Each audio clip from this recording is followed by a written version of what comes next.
So tell me, so it's been 4 years. I know in that time you've started a podcast called Real Men Don't Cry or Do They, which I love that title. So tell me, what else has been going on with you? Um, you know, it's interesting as I don't like using the word coach anymore. I've changed to mentor. Have you? Yeah. I Okay. mean, obviously in some marketing I use coach because people kind of understand it, but Mhm. mentor feels more aligned with what I'm trying to do. What's changed for me is I'm just further down the path of my healing and my journey, which gives me a different lens again, which is really an incredible experience because I just turned 50 last month. And all I can think of is like, is this like every couple of years, am I going to learn something new? Am I going to have a different perspective? And I mean, the answer must be yes, because I don't plan on being stagnant. So I just find it interesting that from when I was here last, I would say what I shared, I have that same view, but now through healing and self-love, like what we were going to talk about, and deepening that and understanding that more, you just start viewing things more and more differently. It's incredible. It's actually really hard to put into words. Wow. Wow. Well, that's a lot. I mean, we're all always healing. I think once you start Yeah. that journey down that path, you realize that it's never ending. You are going to be healing things. Something else is going to come up. You're going to be working on yourself. I mean, we are our greatest project of our Mm, lifetime, hmm. right? So it's incredible that you have continued on that path and have gained greater understandings about things. I can't wait to hear them. But also, happy birthday. Thank you. And 50 is such a blessing. I'll be 50 next year. Oh, wow. Welcome. Yeah. Yeah. Are you having a hard time with it? You I know what? did. I asked because it was actually hard on my not So, well-being. okay, that's kind of a two-part thing. At first, I'll say, ask me again next year. But this last year, when I was turning 49, I did have a moment. I had like a little moment where I was like, oh my God, like this is like half a century. Like, Yeah. and you know what happened? I thought, oh my God, I'm getting older, and also as a woman, I'm perimenopausal. So that has its Mm, own implications and how it affects you and your hormones. And so physically, aesthetically, like emotionally, there were all of these components to aging up.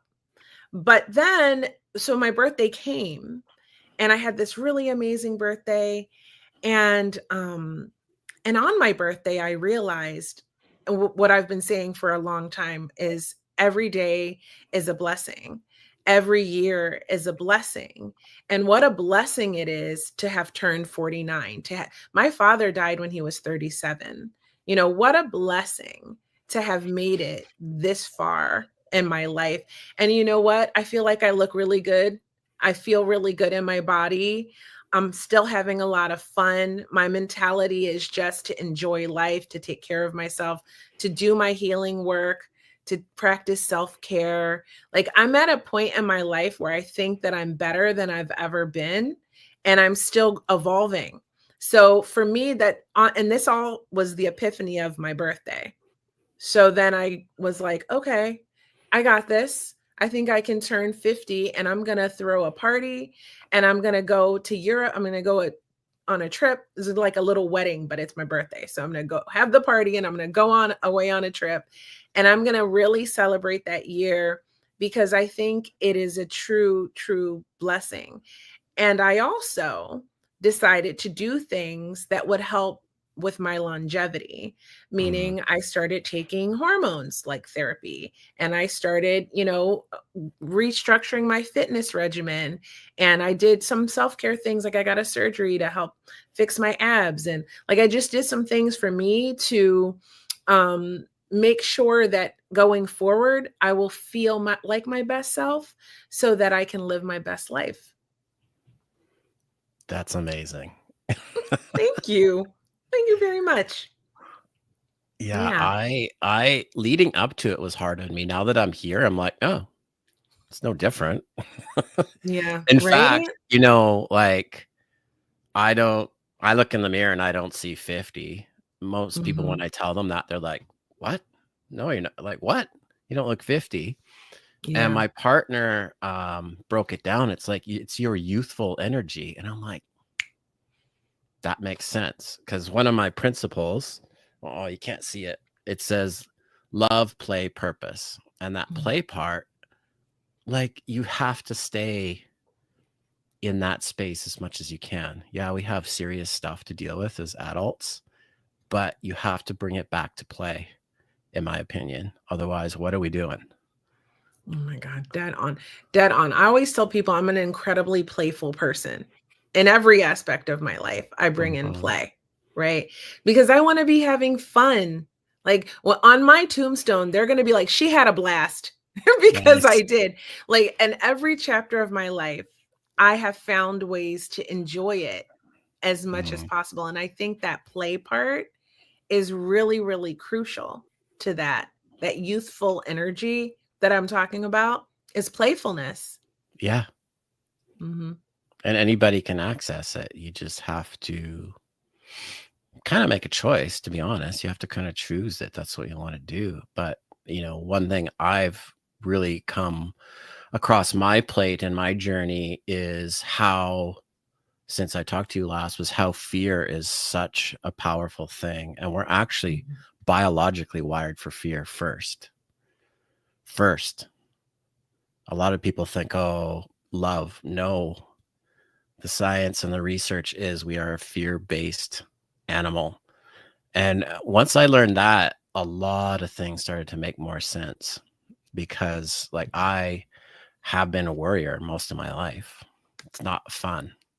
That fear and that stress and that anxiety, well, it gave me a heart attack. It literally almost killed me.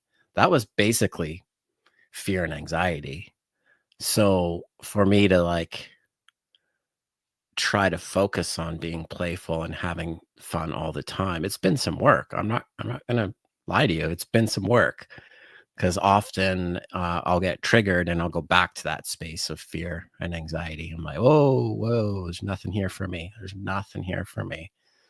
And I think in the expectation of what a man is, like, you don't often hear the word play and grown man in the same sentence.